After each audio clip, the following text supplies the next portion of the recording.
Welcome to the second part of this two-part podcast.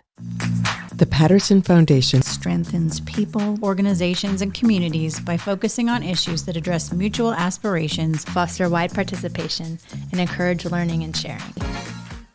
And another comment I heard this morning as TPFers who were present were sharing that they saw people flipping through the report and making comments that was their neighbor, or they know this person and that person. And I think it makes me reflect on a term that I hear that some of our catalytic guides have used quite often, is making the invisible visible. So how does the report and the conversations and the roundtables help support that theme or that effort to make the invisible visible?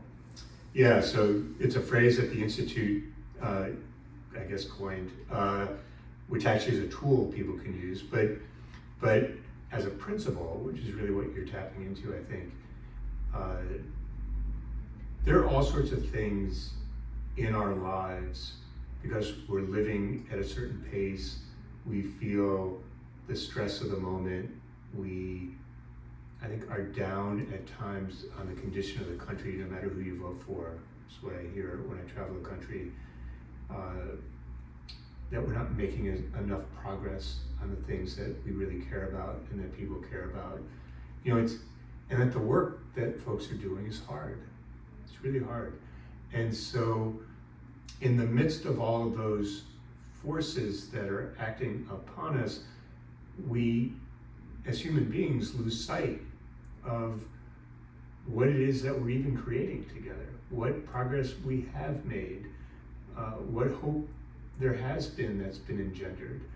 And so I think when people read the report, a couple of things happened, or a few things. One is that, there's an old country song, the refrain, which is, "I can't see me in your eyes anymore." And what people need in their lives more than anything, first and foremost as human beings, is to be seen and heard. Right? That's a basic human need. So when people read these reports about their community and the quotes that you mentioned, they see and hear themselves. They see their lives reflected. They see the life of their community reflected. They see their aspirations reflected. They see the challenges kind of unvarnishedly reflected in a way that they can hear it. And so I think that's really important to folks.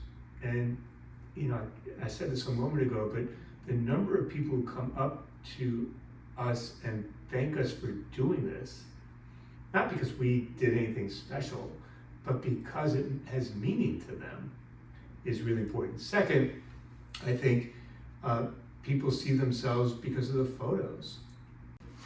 But the photos are of the community. People look at them and they're like, yeah, I've been to that place. Yeah, maybe I know that person. There's a community of 35,000 people. It's a pretty small place, rural place. I have affection for that building or that rodeo, in this case the rodeo, or seeing kids playing in a certain area of town. And so I think that helps people see themselves. And I think the other thing that the report does for folks is it begins to say in different ways, we can act on this. Like, we can do this. Doesn't mean it's going to be easy. Certainly, it's not going to happen fast. There are no quick fixes. We don't make promises in the report. And we don't tell people what to do. So people immediately, the phrase we use at the Institute is that people are implicated in this. Meaning that when they see themselves in it, they now become actors, potential actors. And they begin to see that they have agency and capabilities and resources that maybe they didn't recognize before, weren't visible to them before. So what we say they can see themselves in, the photos they can see themselves in, and now what we're helping to make visible is that they have the capabilities to act on this. Each person gets to be part of the story. Yeah, exactly. That's really wonderful, and I would be remiss if I did not mention the fact that there is a video. And from what I understand, this is the first time that I believe a video has accompanied the release of a public capital report. So why the video?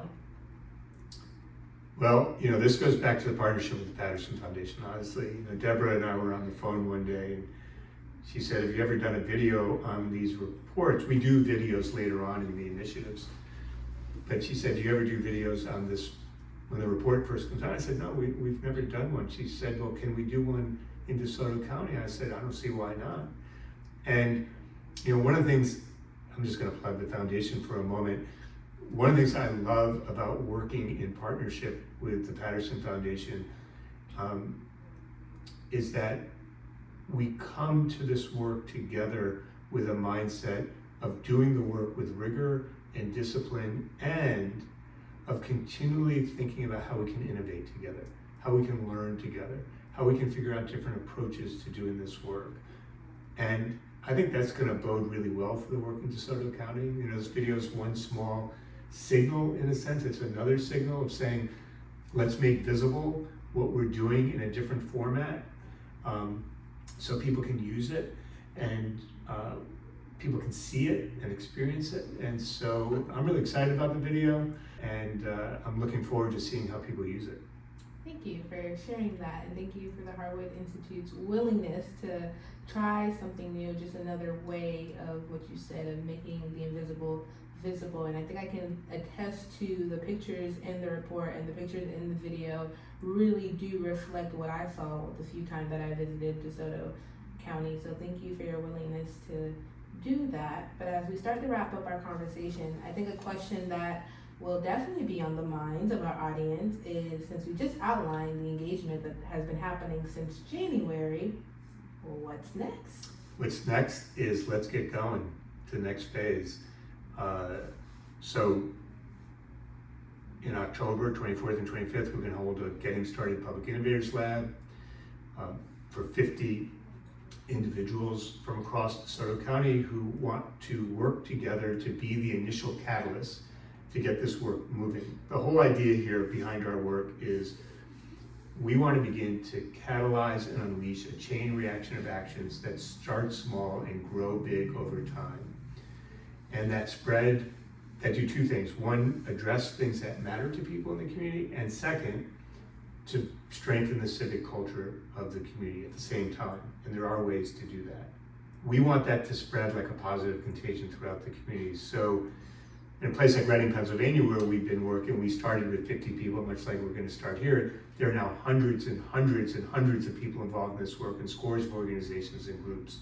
So we're going to get started in October with the next phase, but it's going to keep growing, and we're going to provide all sorts of ways for people to plug into this work and make it their own in DeSoto County over time. And as we do that, back to a theme that you've raised, we're going to keep making the invisible visible in terms of what people are creating, both before we started this and during the work that we're going to be doing. And we're going to be sticking with the community for 2 years. And at the end of 2 years, I just want to say this because people are always wondering, like, so what will it look like at the end of 2 years?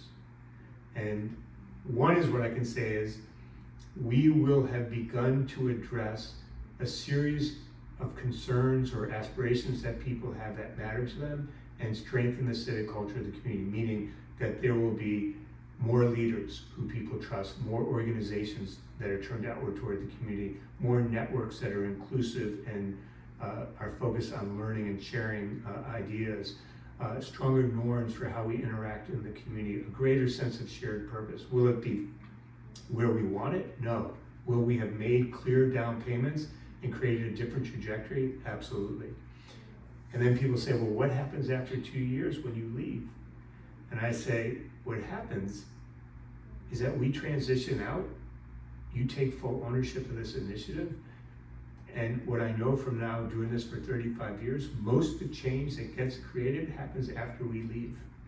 So we're just helping to build a new path forward with folks. We're walking beside folks, we're not leading them, we're not consultants.